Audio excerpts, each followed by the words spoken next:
So season one of Arcane was one of my favorite shows to react to. I really loved it. It was one of my favorite eras on the channel, and now season two is back. I'm so hyped. There is a little nudge of concern with this being the final season. I really wasn't expecting that. I think that comes entirely down to whether or not this is a studio choice, them saying you've only got one season to wrap everything up, or if this was an intentional choice. They've said this is the last season of Arcane, but there will still be stories within the League universe, so it could be a case that we do still get continuations of this story, just not through Arcane as a show. They'll have another show that has different main characters and then potentially crossover. Something that way perhaps could happen. It just feels like there's so much left to cover. The uprising of Zorn, the power struggle now that Silco is gone. It feels like a lot to cover, but then again, season one did cover a lot as well. If we've got, you know, the 3 different parts with time skips in between, perhaps you could still cover a lot of ground here. And just a reminder, I am not a League player. I know nothing about League of Legends at all. So if there's anything that is knowledge from League of Legends that would be considered spoilers for this show, please don't tell me, you know, if a character looks like they're going to die here, and don't comment, well, they're not going to die because they're a playable character in League, you know, that type of thing. My knowledge of League is non-existent. Don't spoil me things that might be common knowledge if you are a League player, you know. So before we jump into this, be sure to check out the Patreon page. Over there you can find a full-length version of this reaction. You can find polls so you can vote for what's next, and you can find early access so you can find the next episode right now. So yeah, let's just jump right in.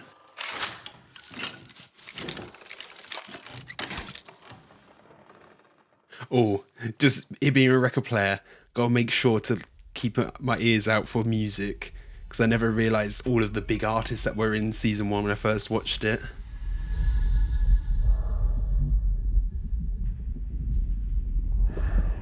Immediate aftermath. Yeah. Explosion. Of course, Jason Mel survived. Don't know about the rest of the council though. They've put some like film grain on this, haven't they?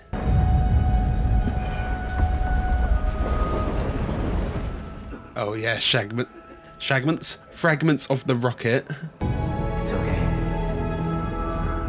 I mean, when you destroy like Parliament like that, how does the country run? Does that leave just Jason Mel in charge? Oh no, there are a few more survivors, but they've come out of it basically unscathed. Yeah, Mum was there.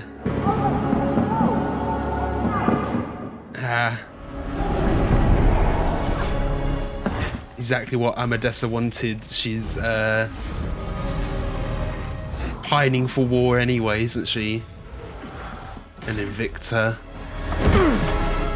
Obviously he's going to see Victor's experiments here on his hand.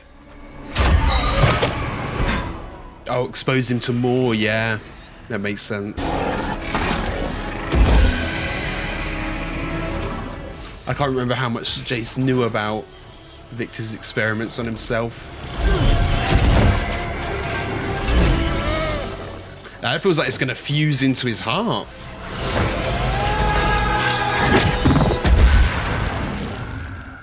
For a split second there, we had an impact frame of his skeleton.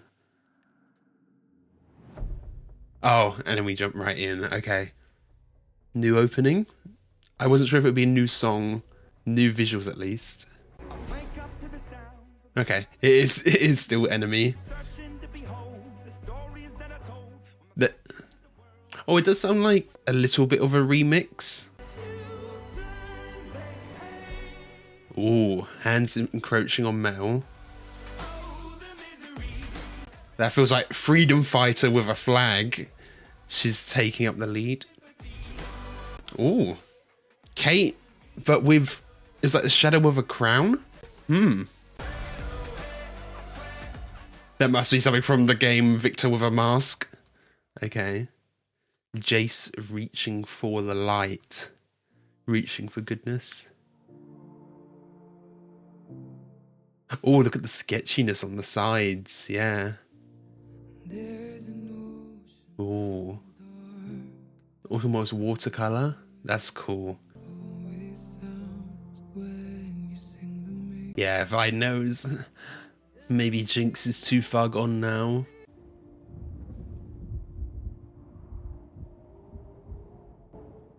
Empty seats now, though, yeah. She was a great woman, a good friend. I don't know how we'll face this crisis without her. How does the power struggle work now? To think, we nearly extended sovereignty. Oh, yeah, that's thrown that all away, hasn't it? So kind of you to assist Councillor Sallow, Mother. As we are at war, I thought it prudent. How much of this is Mother giving ideas to Sallow? I don't like her standing over him like that. Our people are scared, suffering. They need to know their leaders have the situation under control. Yeah, they need to make like a public announcement. Innocents will be caught in the crossfire. How many more counselors have to be blown to pieces before you finally wake up? We are under siege. It's a kind of act of resistance from an oppressed group, though, isn't it? She confirmed this was the act of a single deranged individual. Jinx. Yeah, it wasn't anything planned. We use a division against them.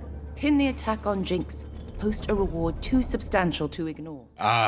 Split the Undercity. Use that power struggle to your own advantage. They could even instate their own leader, you know, if they really wanted to.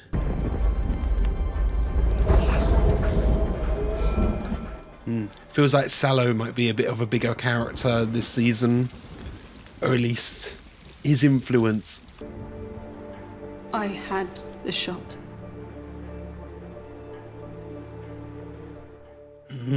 She could have stopped it, yeah. The Kiraman key. No, I'm not. I don't deserve it. How does this affect her relationship with Vi as well? If it was like the distance of them growing up in the two different places is going to be even more on show now. What is she still doing here? She's a Zornite. What's a dirty Zornite doing here? You know, that kind of thing. She represents Zorn, of course, being here. The people who attacked. You were right, Cait. Powder's gone. It's only Jinx left. I can do this myself. No one else needs to get hurt. She'll go in and hunt down Jinx herself. She paid the price. There was a split second where it looked like they were going to kiss there, and I was like, are they going to actually go there? Got them holding hands here, though. But they pulled away from the kiss. As one of us.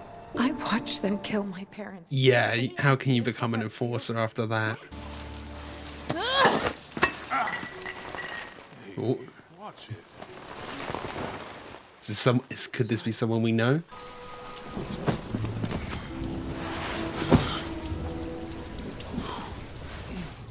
No, okay. I don't recognize this guy. You lose someone in the attack? She did in a way, yeah. How is he? Same as before? Breathing? Okay, he's just spent all of his time with Victor. Your guess is as good as mine. It's almost like a cocoon. What's he gonna come out as on the other side? The hex core's been evolving. Yeah, it's much more I can keep up. All I know for certain is that kind of organic now, isn't it? He was right next to me. How does the explosion do that to him? And I just walk out without a scratch. Yeah, unless there is something with, because Victor already had some kind of hex stuff going on with him, and it was powered by Hex Tech, the rocket. It was drawn to him somehow. He absorbed some of the blasts and caused them to survive. Hey, Sprout.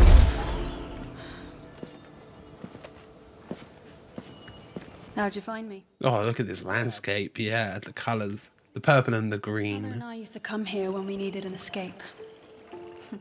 Wow. She declined. Vi, wear a badge. She thinks those Yeah, with all of the baggage that comes with it, of course not. Hex tech may keep us alive, Jace, but it's not what will save us. Yeah, you can't become too over-reliant on it, especially if there's like, I don't know if there's limited resources of hex tech.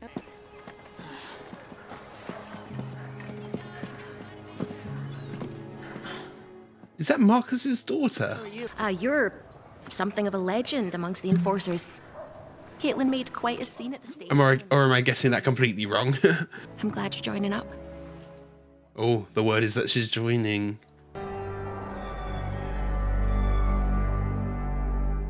The landscapes are all just so good, aren't they? Look at that.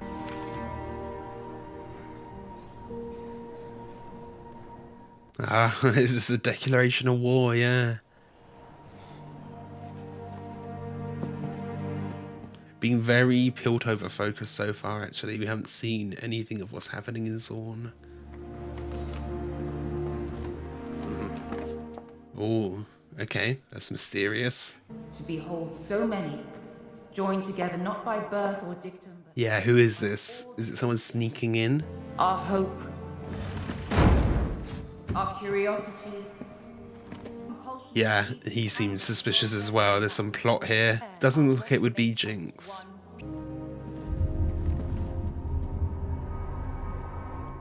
Vice clock something happening. Councillor Arius Borbeck. I liked him. Just the way he moved, all robotic, like clockwork.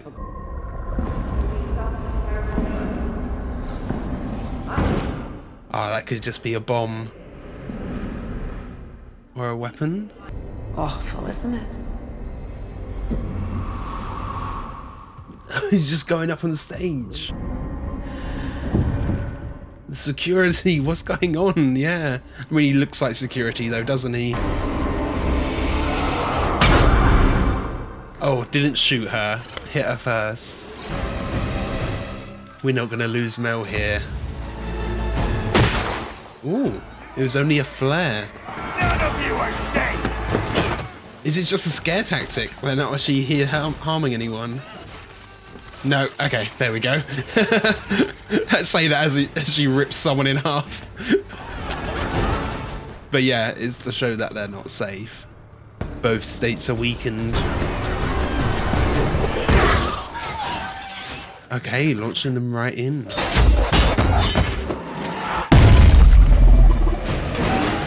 Oh, yeah, bit of a brute as well. I wonder if these guys in the game are just kind of, you know, thugs you'd fight, enemies. Yeah, caught without his hammer as well, without his weapons. Oh, nice. Yeah, it's quite an obvious weak spot.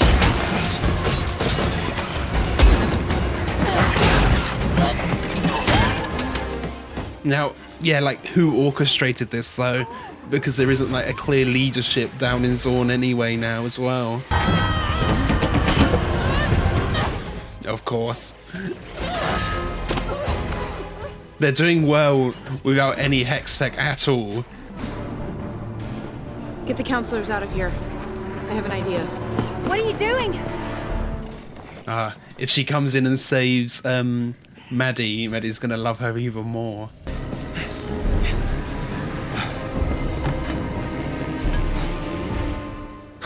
Of course he finds a hammer.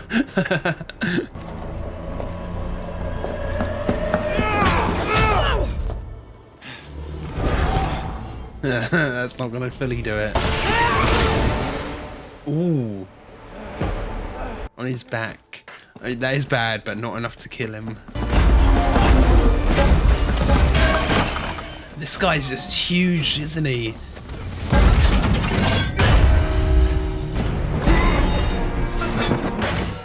Oh, nice. Yeah, this new friend Vi made with a shield.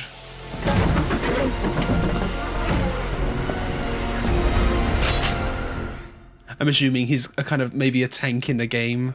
He seemed kind of relevant as he showed up and you saw his design. It felt like a bit of fan service almost. Obviously, I have no idea who he is, but is he a shield user in game? For my son! There we go. But it's direct, yeah, for her son, you know? It's always that back and forth. They gotta get him. Oh. Oh, they completely missed. And hit a building. That weapon of Jace's is so destructive, unintentionally. Who threw that spear then? Ah, okay. This big Russian-looking dude. And Bessa's people.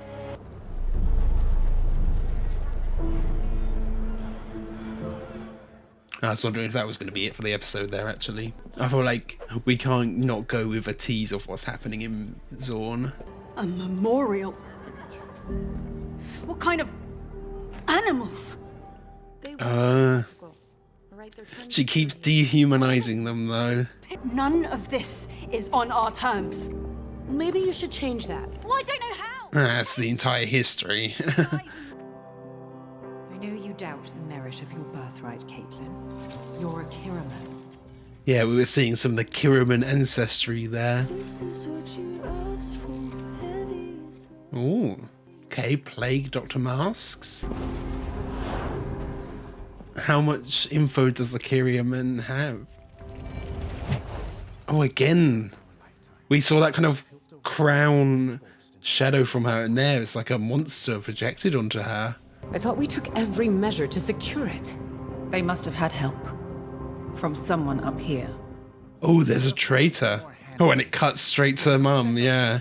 I am a decorated officer, leader of House Kiraman. Address me with respect, or keep your mouth. Oh, yeah. Come in with attitude. What makes you think you'll fare any better than our forces today? Oh, she's got some hex tech, has she? Damn.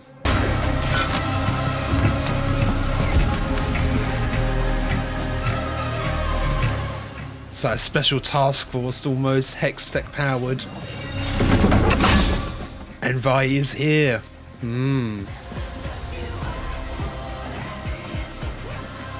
Yeah, that feels like a bit of fan service there. The man of progress. He's almost fallen to the wayside in his leadership. Singed.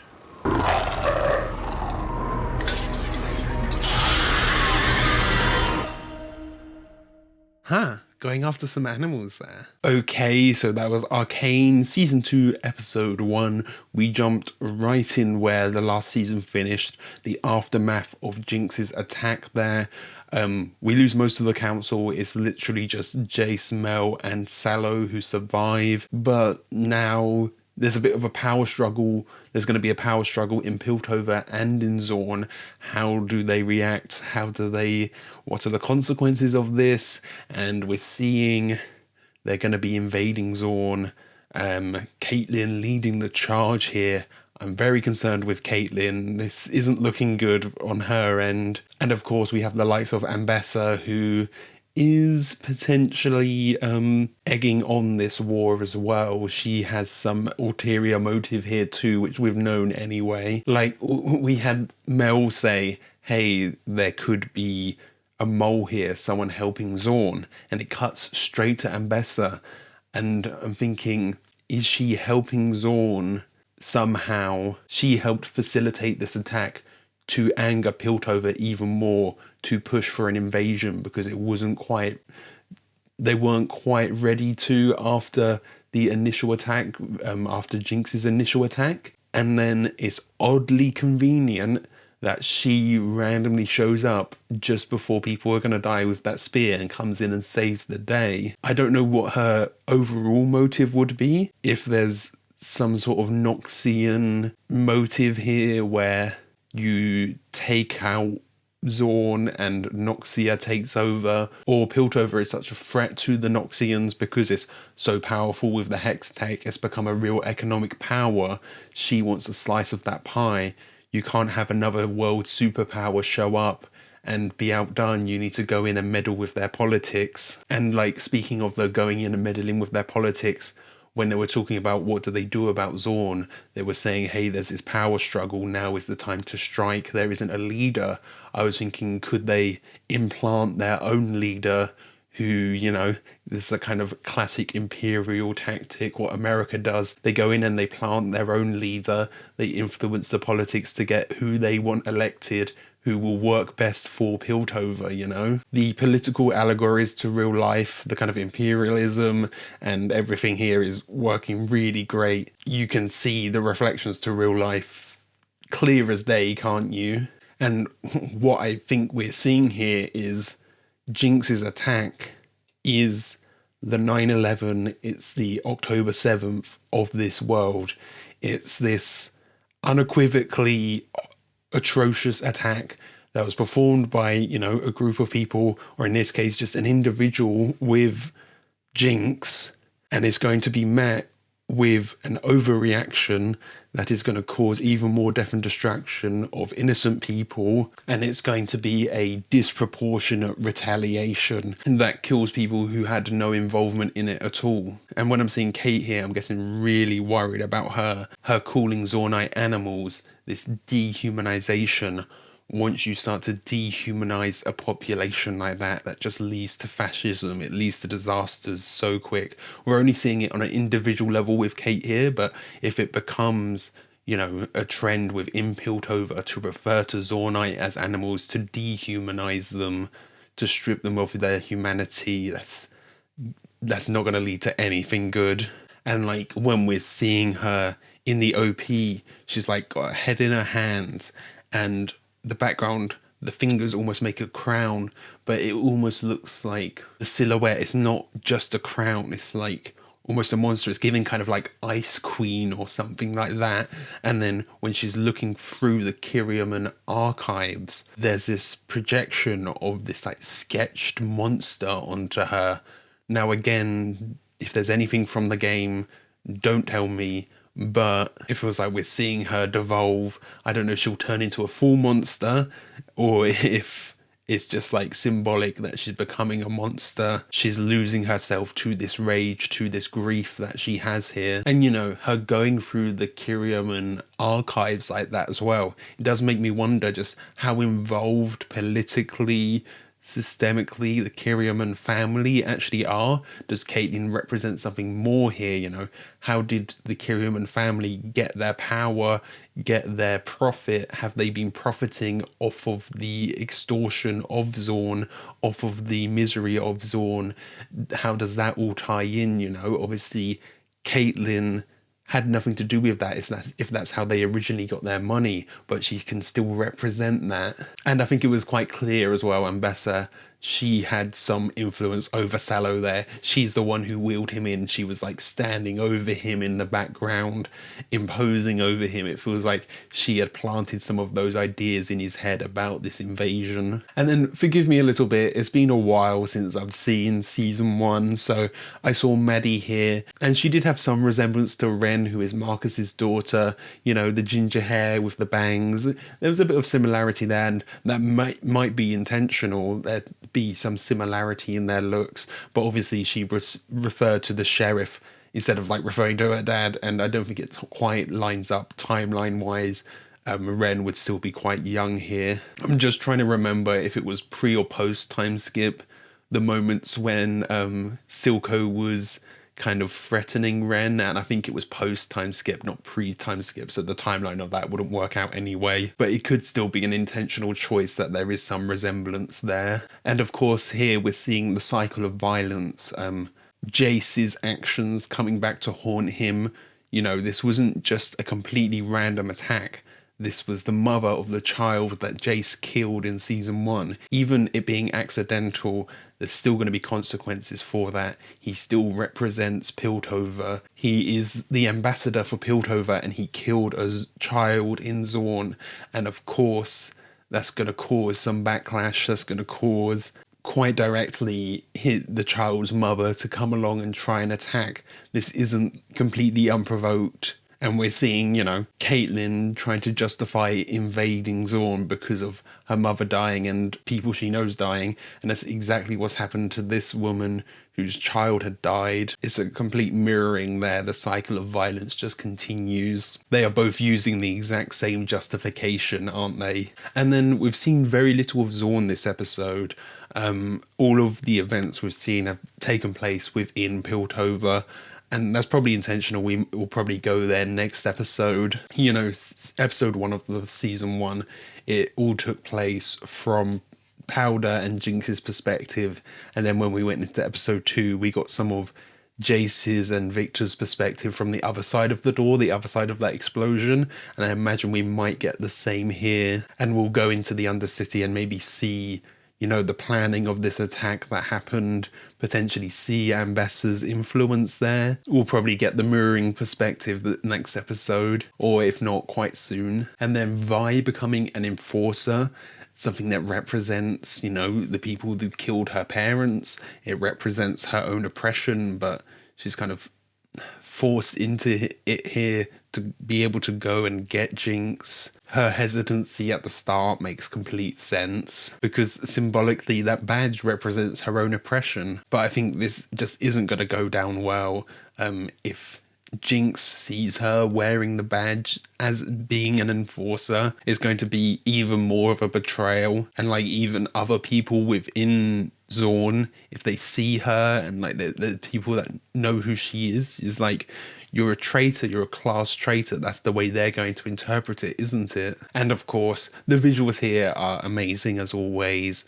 Gorgeous hand-painted backgrounds. Some moments that especially stood out were the moments in the Kiriaman gardens, in Cait's gardens there, with the purple flower petals falling and blowing around in the wind. It was just gorgeous. And at the start we had this kind of shifting of art style where we had all the backgrounds being in black and white and being kind of sketchy, almost watercolory, but then of course the main characters rendered as they usually are with their 3D models. And yeah, one thing I was going to say is I want to keep an ear out for the music, because in season 1, we had Pusha T, we had Denzel Curry, we had Sting, and because, I wasn't looking out for it, so I didn't realize or recognize it. I definitely should have, especially Pusha T. So I'm going to see if there's any voices I recognize now that I know there's a lot more kind of not licensed songs because they are original songs, but original songs by quite big artists here. There was quite obviously two songs here at the end and at the start,